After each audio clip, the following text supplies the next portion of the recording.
A man walked into a gay bar with a hand grenade. A dirt bike influencer has been arrested.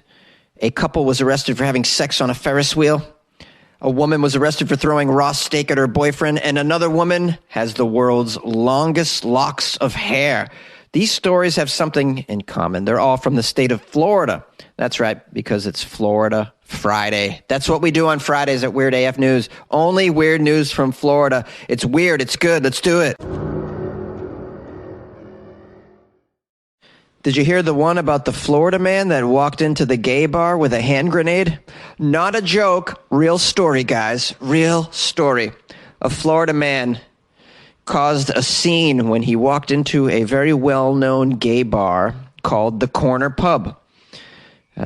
They say this Florida man walked into the bar, went up to the bartender, told him he was carrying a grenade.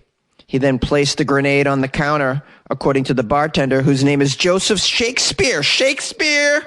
Still a last name in 2022. I love that. It's fabulous. We have a quote from Shakespeare. He showed me a grenade. He said, "Don't be scared.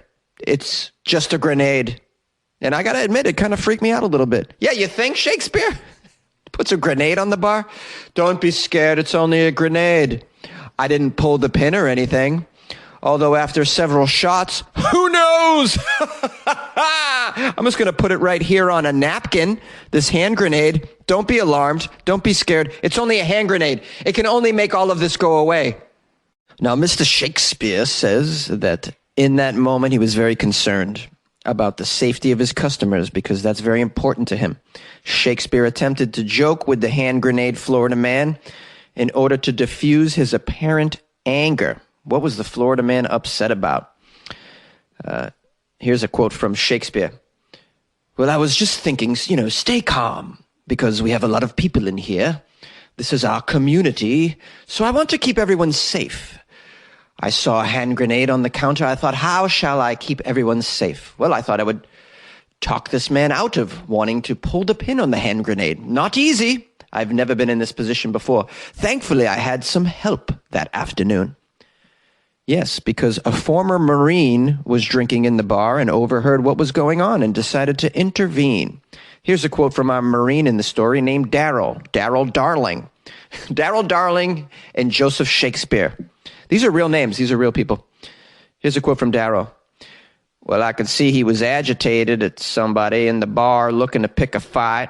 He had shown me a hand grenade immediately as I walked up, and, I'm a Marine. I've seen these before, and it looked pretty real to me." This guy just shows everybody, how you doing? Hey, want to do a shot and a beer? Want to see my hand grenade? Check out my hand grenade. That bulge in my shorts? No, I'm not happy to see you. That's my hand grenade in my shorts. I got a bazooka in my bedroom. You want to see it? Come home and see my bazooka. Our Marine, named Daryl Darling, kept the man occupied while other patrons quietly exited the bar. Mr. Darling was aware the bartender had called the bar owner, who called the police. He then persuaded the man to leave the bar with him so they could hang out and continue their conversation. He said they bonded by talking about military and police service and explosives. So that's how you want to bond with someone, talking about explosives. "How many explosives do you got in your glove box in your car?" "I got a couple of grenades." "Got any in your trunk?" "What do you got in your trunk?" "You got any in your basement?" "I got explosives. I got an RPG in my basement. I got all kinds of stuff. I buy these old mines, these landmines that haven't been tripped off yet, I like to put them in my living room, and then I do the Macarena in between the landmines. You want to come over later, do the Macarena around some landmines with me?" Now we have a hero in the story. Once they stepped outside the bar, our Marine, Mr. Darling, wrestled the man to the ground. He said, "Well, I knew this guy could be a threat. I don't know how he was feeling, so I grabbed his hand, I swept his full leg out. I just put my full weight on the back of his body once he hit the ground so he could not get up, and then the police descended on him, took him into custody. They didn't release his name. We have no idea what his name is. I'm going to refer to him as Hand Grenade Guy for the rest of my life. Yeah. The authorities claimed that after inspecting the explosive, they found it to be totally inert. It's an inert hand grenade. He is now receiving some support for his condition, they say. Of course, this man is very misguided. He thinks that he can bring an inert grenade to a gay bar and pick up men. What is he thinking? The Florida police have arrested a dirt bike influencer. What's a dirt bike influencer, guys? Let's learn a little bit. The growing problem of renegade bike riders, usually on dirt bikes and all-terrain vehicles in the streets of Fort Lauderdale, has resulted in the arrest of an individual that the police call a dirt bike influencer. Oh boy. Nathan Lee Adams is the dirt bike influencer. How do you become a dirt bike influencer? Just take selfies while you're on the dirt bike? Videos of you jumping with the dirt bike? Making sweet love with the dirt bike? How do you become a dirt bike influencer? Nathan Lee Adams is 25 years old. He's described as someone with a very large voice and a large presence in the dirt bike community. Okay, this guy's known in the dirt bike community. He's a leader of the dirt bike community. He encourages other riders to join him. Oh, that's probably what his Instagram's all about, just trying to recruit, using it as a recruiting device. People watch and go, oh man, that dirt bike looks cool. Oh man, I want one of those. I want to ride with Nate, the dirt bike influencer, man. Man, I just want to do, if I could get on a selfie with Nate, the dirt bike influencer, if I could sit on my bike next to him on his bike, get a picture. Yeah, I like dirt bikes. If you watch Nathan's Instagram account, it shows here that he's popping wheelies with the dirt bike. Ooh, he's popping wheelies. I like wheelies. He also shuts down street traffic and performs stunts on the city streets. Hey, what are you doing, dirt bike influencer? You can't be stopping traffic to perform your wheelies, holding up traffic in the middle of, who knows, even rush hour. Wow, the police were very displeased with the way this dirt bike influencer takes over the streets. Yeah, I would be very concerned as well. You can't have that. But anyways, the authorities know about this guy. It's been going on for a while. They recently spotted him in a parking lot. Officers approached and ordered him to not go anywhere, but of course, he's the dirt bike influencer. He jumped on the dirt bike, started the dirt bike and sped away. Adams, the dirt bike influencer, was identified the next day. Police saw him again. They approached him. He denied fleeing the police the previous day and then just said he didn't remember the incident. After speaking with the police for a while, he agreed to help them keep unlicensed ATVs and dirt bikes off the city streets. What, they just recruited this dude? The dirt bike influencer? He just drove away from you the day before. Yeah, that's called evading officers, from my understanding. Fleeing a scene. Well, that wasn't really a scene, but okay. It says the Fort Lauderdale police say they have come up with a plan to deal with dirt bike riders and ATV riders because of repeated incidents that have led to violent crimes, hit-and-run crashes, and at least 2 shootings that left one motorist wounded and another one dead last October. Well, they're very concerned in Fort Lauderdale. Well, now you got the dirt bike influencer on your side. Well, I don't know. Can you trust this dirt bike influencer if you're the authorities? What if he becomes like a double agent and now he's really working for the dirt bike group? You know, but then you think he's loyal to your group, the authorities, but he's really just setting up some illegal jumping and wheelie popping with the dirt bike crew. Or a shooting. Could be a shooting. A Florida couple was arrested for having sex on a Ferris wheel. Well, I don't see what the big deal is. You're supposed to have sex on the Ferris wheel. When you get to the top, that's when it's supposed to happen, you know? It's very romantic. You don't have to go through with the entire intercourse. Just, you know, some makeout is nice on the top of a Ferris wheel. Some people take it to another level, and, you know, I'm not going to begrudge them their romantic time atop a lovely Ferris wheel, because sometimes you see a nice sunset, and that can be very inspiring.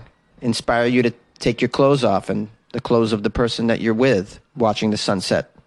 Turns out they weren't having it, though. A man and a woman, 2 Floridians, also known as a Florida couple, quality people. They were arrested at Cedar Point. That must be an amusement park. 4 witnesses told the police they saw the couple engaged in sexual intercourse on one of the amusement park's rides. Well, only 4 people saw it. That's pretty good for Florida standards. For public intercourse, usually in Florida, there's hundreds of witnesses. In Florida, usually there's a lot of child witnesses as well. These people getting it on in public, they don't care that the children are seeing it. So 4 is not such a big deal. Maybe they'll take a little bit off their sentence. Let's find out. Florida man David Davis and Florida lady Heather Johnston are 32 years old. They were allegedly seen having sex while aboard what's called the Giant Wheel. The two were confronted by a Cedar Point police sergeant and security. And then the Sandusky Police Department was called. I don't know why Sandusky was called. Maybe they handle Ferris wheel incidents. They specialize in amusement park intercourse. The group of witnesses included 2 juveniles. Oh, juveniles saw it. Jeez, the kids. They were in the cart below the couple on the Ferris wheel. They saw it swinging. They're like, what's going on there? Witnesses told the police that they could feel the entire Ferris wheel shaking. Wow. Oh, man. Nice job, dude. David Davis. She's really giving it to Heather. The whole Ferris wheel shaking. That's the kind of performance you want, ladies, right? You want some effort. The whole Ferris wheel shaking. Well, he can now forever say, girl, you ready? I'm going to give you that Ferris wheel shaking love tonight. I'm going to give you my giant wheel. This guy's got a new nickname. And they're like, hey, Davis, you give her the giant wheel last night? I'll give her that Ferris wheel shaking good time. You know it. Hey. Wow, this guy's going to be very popular in the neighborhood for a little while. Shook the whole Ferris wheel with his lovemaking prowess. So witnesses said they felt the carts shaking. They saw the man and woman expose themselves on the ride. Of course, the couple initially denied the accusations. According to the police report, Johnston, the Florida lady, told the police that she had shorts on under her dress and she had dropped her cigarettes. And when she bent over to pick them up, Davis helped her. That's what she said. No, I was bending over to pick my cigarettes up. He was just helping me. helping me see if we could shake the Ferris wheel right off the foundation. This is like what a child comes up with for an excuse when you catch him and shit. So dumb. I was just bending over to I dropped some Tic Tacs. They take a while to pick up. There's a lot of Tic Tacs. They're very small.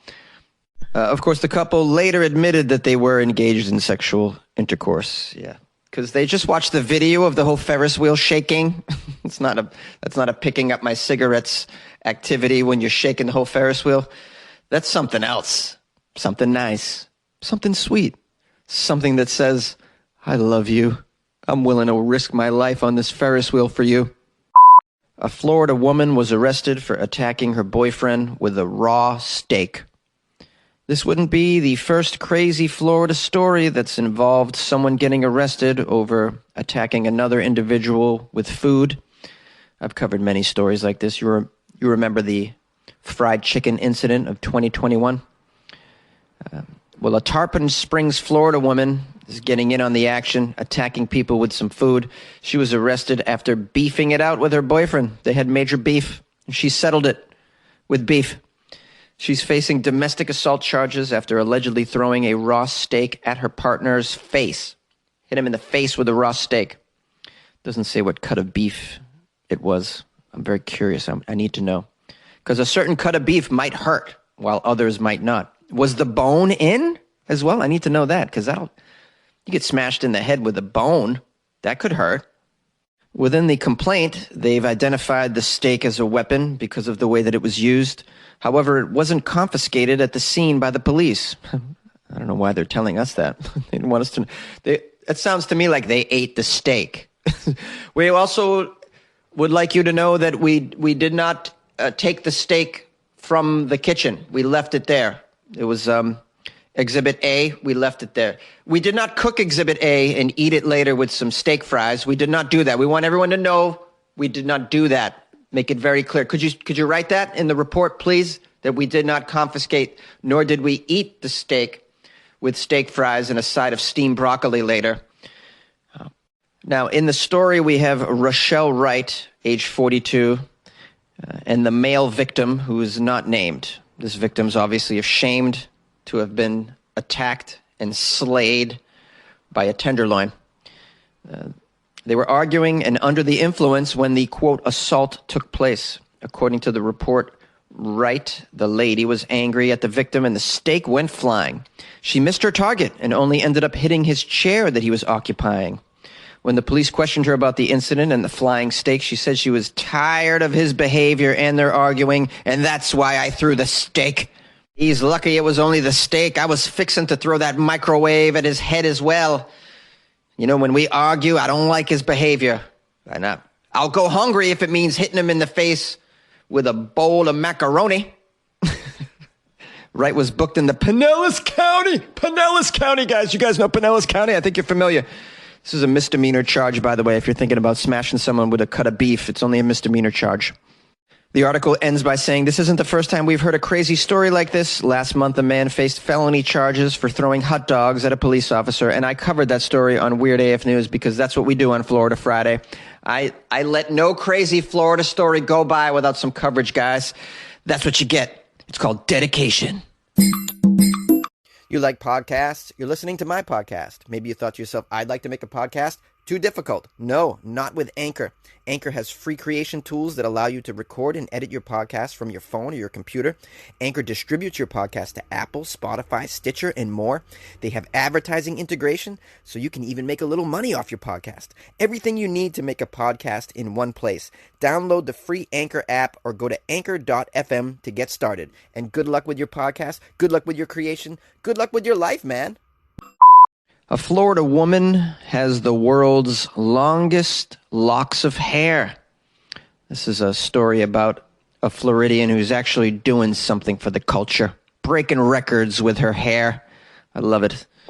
A lot of Floridians just trying to break records with exposing themselves to the most people that they can. This lady, nope, she's doing some stuff with her wonderful hair. She holds the Guinness World Record for the longest locks of hair.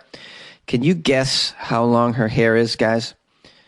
Can you? I'm going to give you some time. Doobie doobie doobie donna donna shoo doo boodly bidana bona doobie lamba diddlum.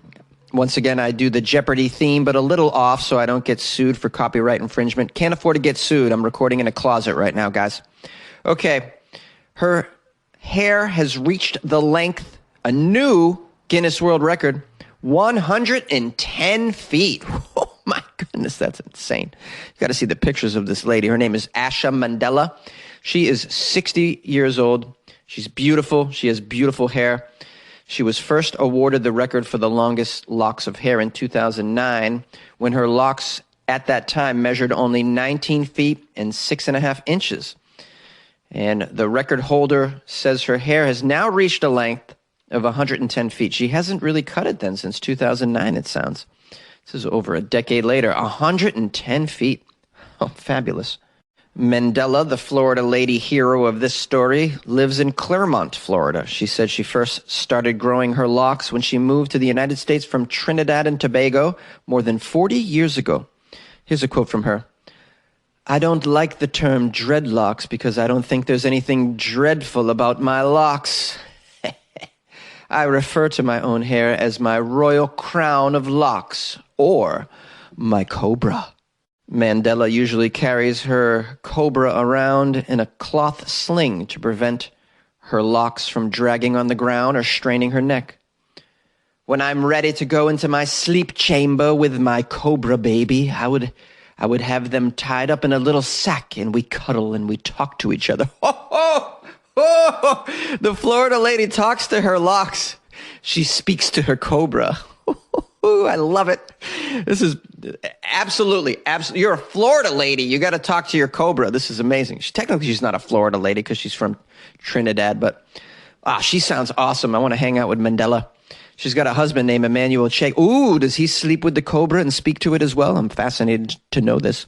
Her husband is a professional hairstylist from Kenya. How about that?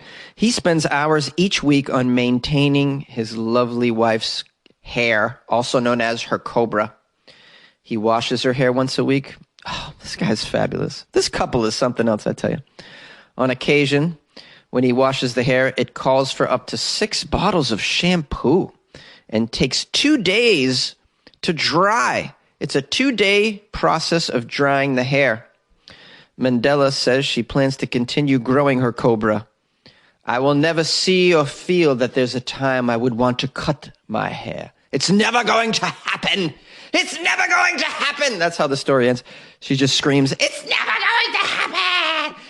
And she flies away on her cobra. Well, I really like to grow my hair long. Then I slap my husband with a steak. And then my dirt biker influencer boyfriend came. And it drove me away. And then we made love on the Ferris wheel. Do-do-do-do-do-do-do-do. We're making sweet love on the Ferris wheel. Yay! Hello, my friends, loyal listeners, weirdos. Thank you so much for joining me for another episode of Weird AF News. Thanks for spending the time to do so, and thank you for sending me Florida Friday articles, those of you who did. Now, it's probably the weekend, so I don't want to take up too much of your time. We'll keep it very, very brief. If you'd like to call the show, 646-450-2012. The email's funnyjones@gmail.com. I want to say that I apologize for any extra noise. I'm not in the closet recording this. I'm recording in non-ideal situations. What are those situations? Well, in an apartment that's right next to a train track, basically. So you're hearing trains go by every 10 minutes. It's been a challenging recording. Anyways, thanks for bearing with me. I appreciate that. I'm traveling right now, doing shows outside of LA, but got to keep doing the episodes, baby. I bring my equipment wherever I go because I want to keep you entertained, man. I want to keep that weird news funnel going, man. You need it in your life, man. If you do need weird news in your life and you feel like you want to help me out by supporting the Weird News engine, please check out the Patreon, or you could buy Jonesy a coffee on my website, weirdafnews.com. Yeah, weirdafnews.com. Ooh, is that an accident? Okay. You can, from that website, either join the Patreon or buy Jonesy coffee. It's very, very easy. Or if you want to support the show, you could just tell a good friend. Just tell them, hey, how you spending your weekend? Maybe you want to check out this weird news podcast by this fella that records the majority of his episodes in a very hot closet in the summertime. Summertime, and that's not easy. Anyways, I'm rambling, highly caffeinated. That's the way you got to be in this world. Help me out.